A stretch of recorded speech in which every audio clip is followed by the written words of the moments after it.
Hey everyone, Marissa here and welcome back to the channel. Today I am coming at you with the POC Creator Tag, which Take two. Hey everyone, Marissa here and welcome back to the channel. Today I am here with the POC Creator Tag, which is a relatively new tag that was created by Yumi, the book demon. Now I was tagged by Zara Musa and I'm going to link both of their videos in the description box below. I would really appreciate if you guys went over and checked them out because they are both smaller creators here in the booktube community, and I think we could, you know, just give everybody a little bit more love, spread it around a bit more. I am mixed race, Chinese and white, and on my white side I am a quarter Irish and a quarter Lebanese. The reason I break it down into those quarters on my white side is that I think there's a strong enough cultural difference between European white and Middle Eastern white, with all of the quotation marks there, that really informed the way that I experienced my family and the way I grew up. Growing up, especially in high school, I identified far more with my Asian side, but ever since college and kind of coming into adulthood and all that, I 100% identify as mixed, and no, I do not identify as intersectional. I'm gonna be so bold as to give you guys two things I like about myself. The first of which is kind of a personality trait, which is that I'm very loyal. I have been this way since a kid. If you are my friend or my family, I am in your corner 100%. That doesn't necessarily mean I don't want you to do better, but I'm always going to be on your side when it comes down to it. I'm very protective at that too. The other thing I really like about myself is physical, so it might come off as a bit conceited, but you know what?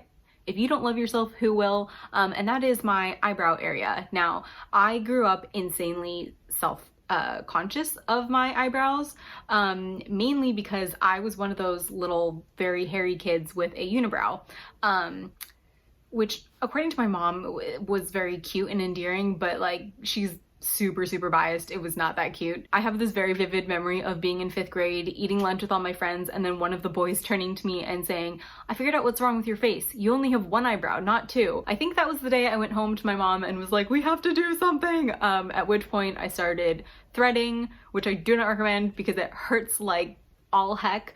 And then ultimately waxing, and now I actually fill in my eyebrows. Like if you had told 5th grade Marissa that one day I was gonna actually need to fill in parts of my eyebrows, I would have thought you were lying. Like I would have laughed in your face. But anyways, it's actually one of my favorite features now, and if I was stranded on a desert island and I could only have 2 makeup products, I would have mascara and my eyebrow pencil. I think I actually qualify as a Booktube Grandma because I first started posting bookish content on this channel back in 2013, so that's like what, 7 years ago. I was a junior in college, and yes, all of those videos are still up, though I really should think about privating some of them because they're just so cringy to watch. This channel has always been primarily a booktube channel, but I have definitely dabbled here and there in other things. When I used to work freelance, I did a whole series of videos on freelance work. I do still do the occasional journaling or organization video, and I think the thing that I do most frequently outside of bookish content is anime related content. I have my Year of Miyazaki videos up, and if you saw my last video, I am starting a new series of anime reviews. So yeah, I would say like books and anime, that's kind of the vibe here on the channel. Favorite genre is kind of hard because 3 years ago, I probably would have said literary fiction of any kind, though I guess literary fiction is more of a style than a genre. But basically anything as long as it was written in a literary style, I pretty much enjoy. These days, however, I have been leaning heavily into nonfiction, and I guess like my favorite genre within that would definitely be like either political or like national security related memoirs, which I realize is very specific, but I'm like super into all that. To be honest, you guys, I'm really bad at picking favorites, but my kind of go-to book for this answer always tends to be Never Let Me Go by Kazuo Ishiguro. This is a book I read for the first time in high school and then have reread every couple of years since. It's very comforting. I think I like that no matter at what age I have read it, it has kind of given me something else that I maybe didn't know I needed at the time, but this is a definite favorite. Nonfiction wise, I would say that War and Peace by Ronan Farrow is possibly my favorite nonfiction book.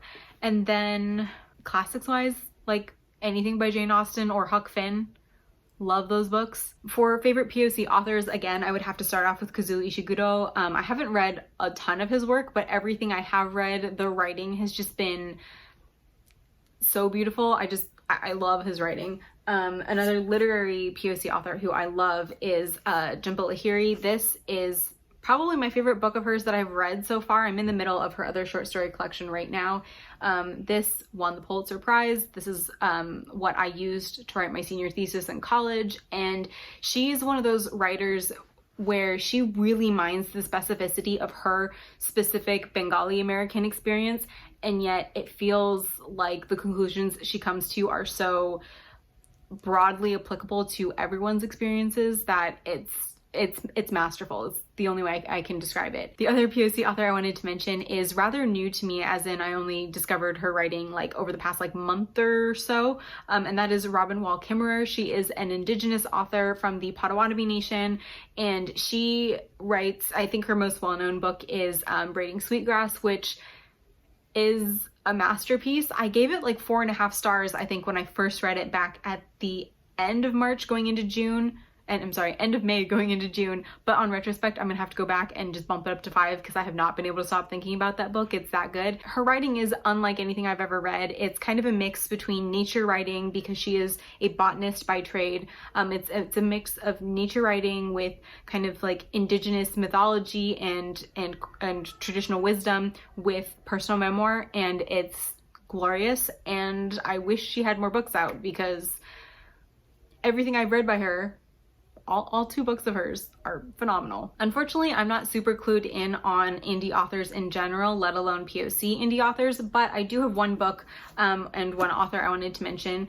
This is The Kishi Tales from Essawan by Antoine Bandel. This was sent to me for review, I think last year, and I just haven't gotten around to it yet, though I'm really looking forward to picking it up this summer in particular. This is a freaking beautiful cover, but this is a fantasy novel based off of African folklore, so this just sounds really good, and hopefully if I like it, he has other stuff that I can check out as well. I think that would be awesome. Outside of Booktube, you can kind of find me all the usual places. I am on Twitter, though, if you don't care to hear about politics. Heads up, that's primarily what I use Twitter for. And then I'm of course on Instagram. I don't post as much as I use stories, but I am on Instagram. It's probably the one social media I'm like plugged into almost every day. And then I do have a Patreon page. Holy moly, let me try that again. I do have a Patreon page where I post exclusive monthly videos for my patrons. They get to suggest the ideas, vote on the ideas. They get like extra downloadables and discounts to my Etsy shop and stuff like that. So if you really wanted more content, that link is always in the description box below. For this last question, I'm actually just going to shut up and highlight some fantastic BIPOC creators that you guys can check out. I will link all of their channels in the description box below. And FYI, if I'm mentioning you, you are also tagged, so feel free to do this video. But if I don't tag you and you identify as BIPOC, feel free to do this as well. Thank you guys so much for watching, and if you have any channel recommendations for me, feel free to drop them in a comment down below. Shout out to my patrons. As always, you guys are awesome. Thanks for making all this happen, and I hope you guys are all doing well, staying home, social distancing, and I will see you next time. Okay, bye.